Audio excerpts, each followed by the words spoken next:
my beautiful podcast family. Happy Wednesday. I am again in my car recording an episode. This has become like the weekly routine thing now, right?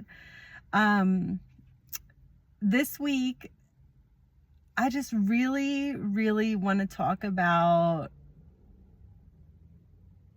like, I normally will get on here and talk about my experiences and things that have helped me through, all the things. This week, I need your help. I need you guys to help me through because I'm just going through it this week.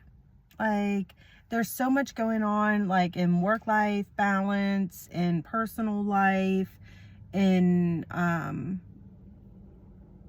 have several friends right now in battles, health battles, and just people that have impacted my life tremendously. And it's just heavy. It's so heavy. Maybe it's the rain. We've been having a lot of rain this week. I don't know, but I just don't know. Like, have you ever had that? You're just going through the motions, right? And you have those feelings of like, gosh, everything is so heavy. Like, I have all this stuff. It feels like 10,000 bricks on my shoulders. How do I fix it? How do I get it off, right?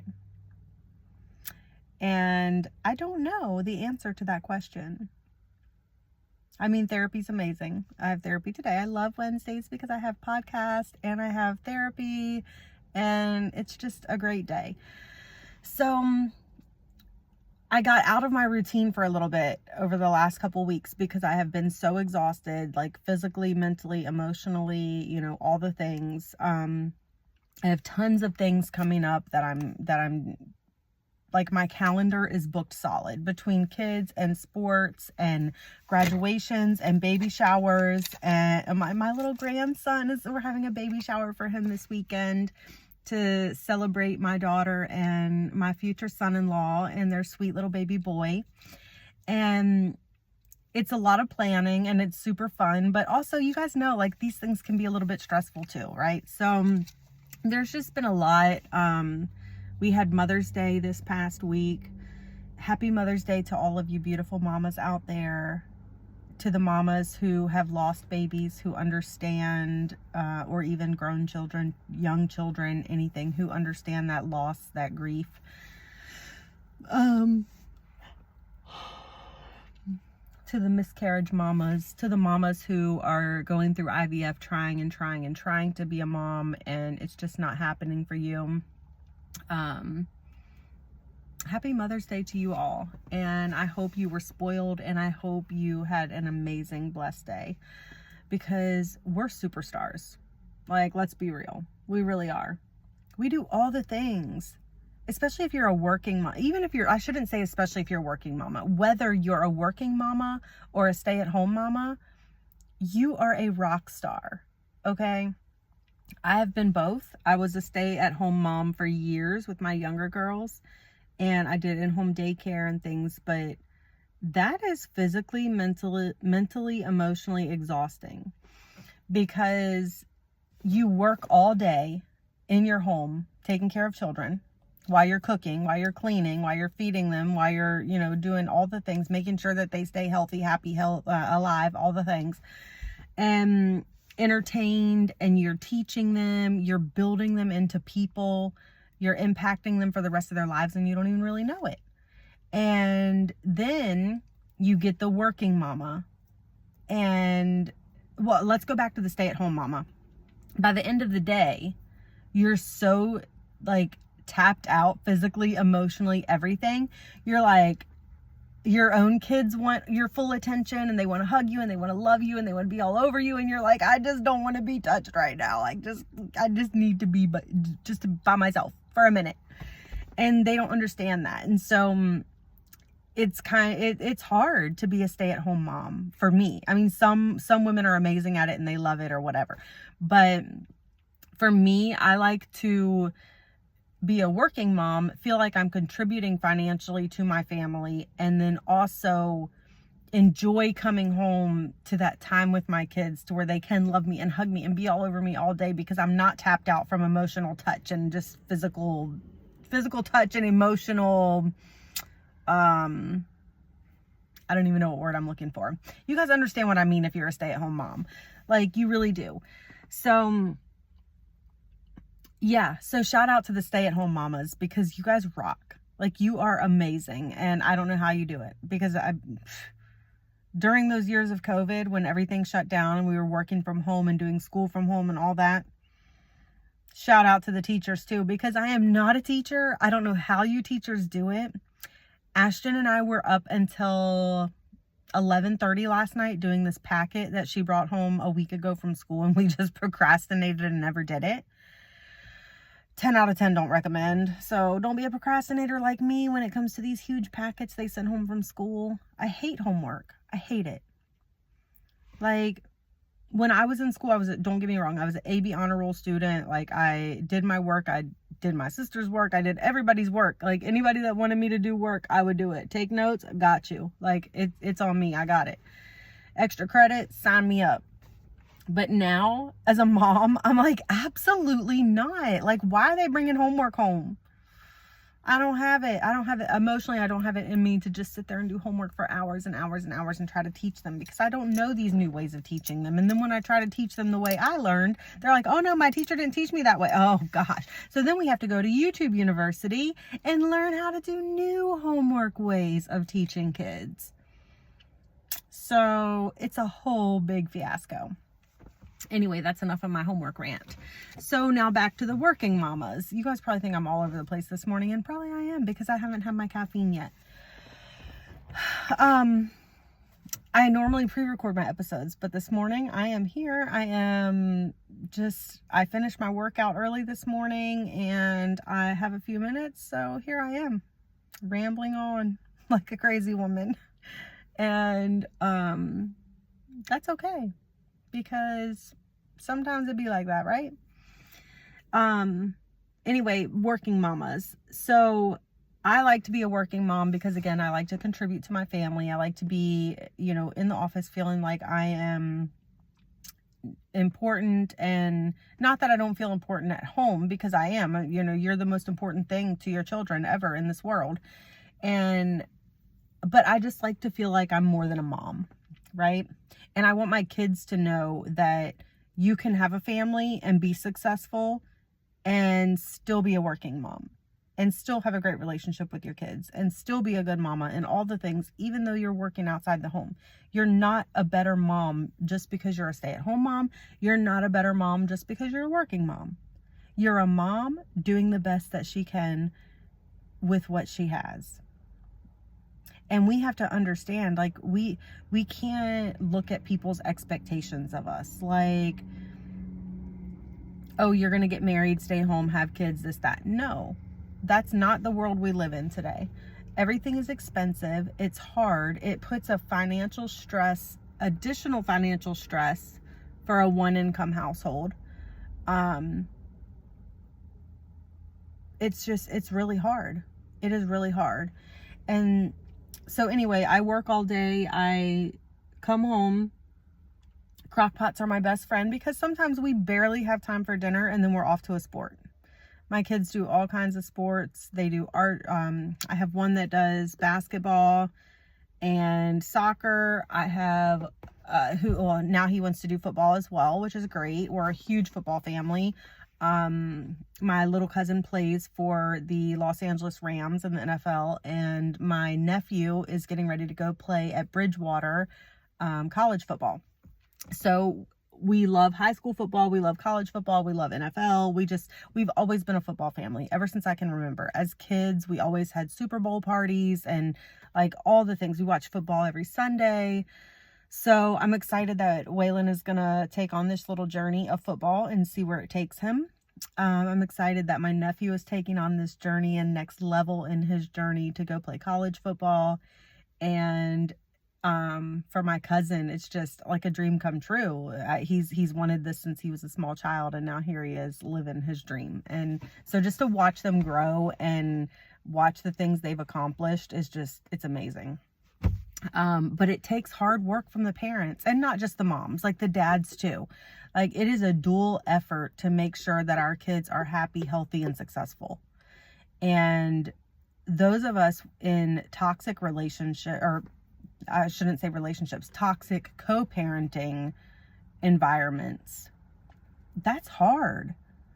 Like with my older two girls, I never had a healthy co-parenting relationship with their father like I have with my younger four children and their father. We have a very great co-parenting relationship when it comes to sports. We didn't at first. It took us a while to get here, but hey, like a year and a half later, here we are. It's great. It's wonderful. And we're doing what we need to do for our kids to make sure they're happy, healthy, and successful.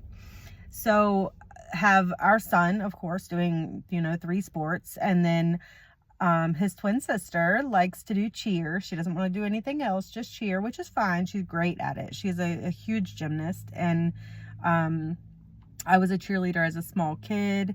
Her aunts were, or one of her aunts was in cheer, competitive cheer, things like that. And so it's in her little heart, her soul, her spirit. She loves it. She's amazing at it. And I am now signed up to be a coach again for Little League Cheer. So if you have little daughters that are interested, and you're in my local area of Clark, Frederick, Warren, Winchester, let me know and we'll get them little sweeties signed up.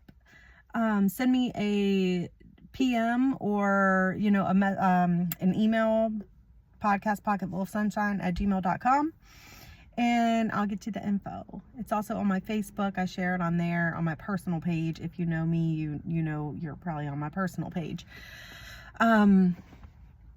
I haven't coached in years. The last time I coached, Kylie and Hayden were small, and I loved it. I coached for years. Cheer has just always been a part of me. I cheered in Little League as well, and it's something that I just love to do. So I've also coached volleyball.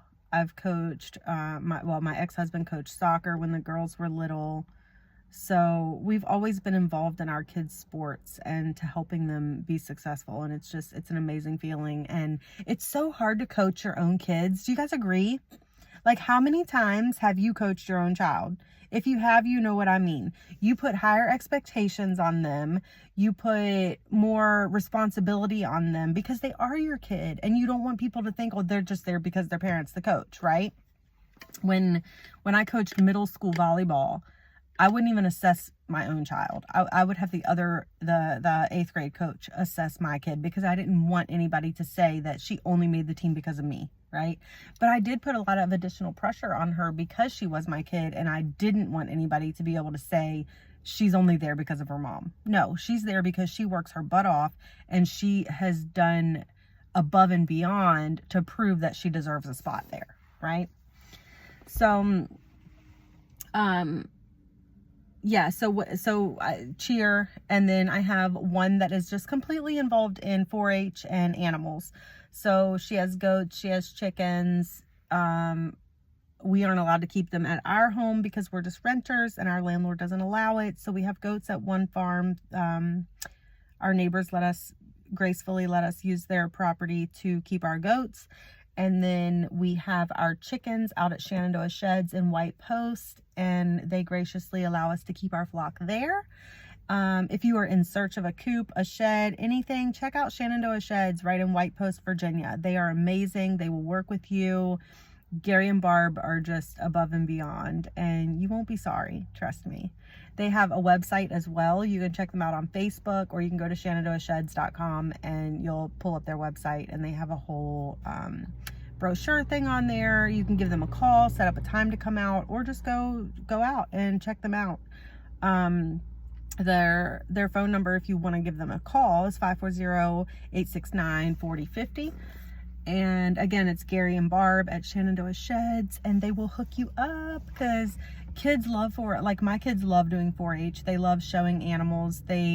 Last year they showed in non-ownership classes. So they showed dairy goats, Nubians, and they showed chickens, which were theirs that we kept at Shenandoah Sheds. And then they showed dairy cows as non-ownership last year that were from Harview Farm in Berryville. So we've been blessed to be able to show non-ownership, and now this year they're being blessed to be able to show, they used their premium money from last year to buy their own little herd of Nigerian dwarf goats, and they are they're showing their own little herd this year. So it should be interesting. We're gonna go on this journey and see where it takes us, and help my little farm girl achieve her goal and her dream of owning a farm and raising a farm. She wants to be a farmer. That's what she wants to do, and I'm okay with that. She's gonna have a great, my grandfather was a farmer. My mom loves it. Like, she, you know, it's just, it's in my heart. It's in her heart. She's loved animals since she was a little teeny thing. We took a walk one time when she was like 2 years old. Actually, she might have been like 1.5. She was really small, still in a stroller. And we passed this mama skunk and her little babies. And she looks over and she says, "Oh my gosh, look at the little gunks." And I was like, "Oh, the little gunks." So every time we see skunks now, we're like, "Oh, Ashton, look at the little gunks." And it's so sweet and so cute. But she loves all animals. All animals just have her heart and soul, and it's amazing. She also rides horses, and so that keeps us pretty busy. And then I have my oldest, my oldest of those 4, I should say. And she's in middle school, and she does sports through middle school. She does cheer. She's run cross country. She does volleyball. We've been practicing on driving a little bit because she's turning 15 soon, and she'll be getting her learners and all of that. So that's a big deal.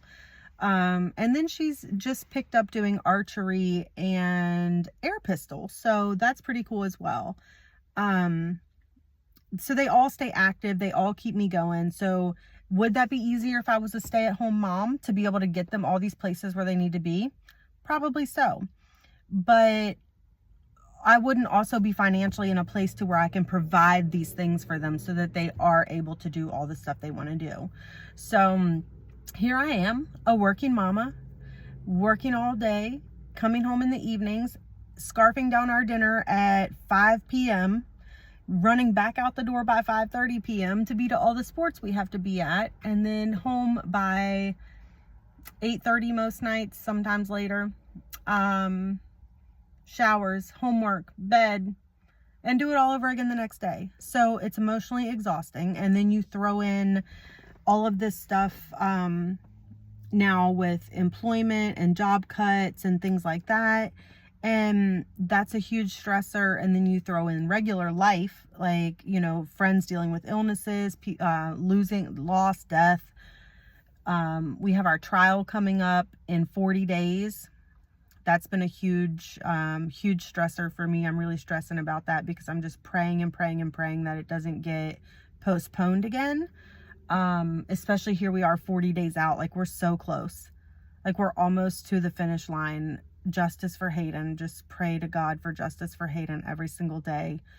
Accountability, justice, changed hearts, changed lives, changed everything. You know, there has to be a purpose in this pain. There has to be a purpose in this. It can't just be for nothing. So today I did start 40 days of fasting and prayer.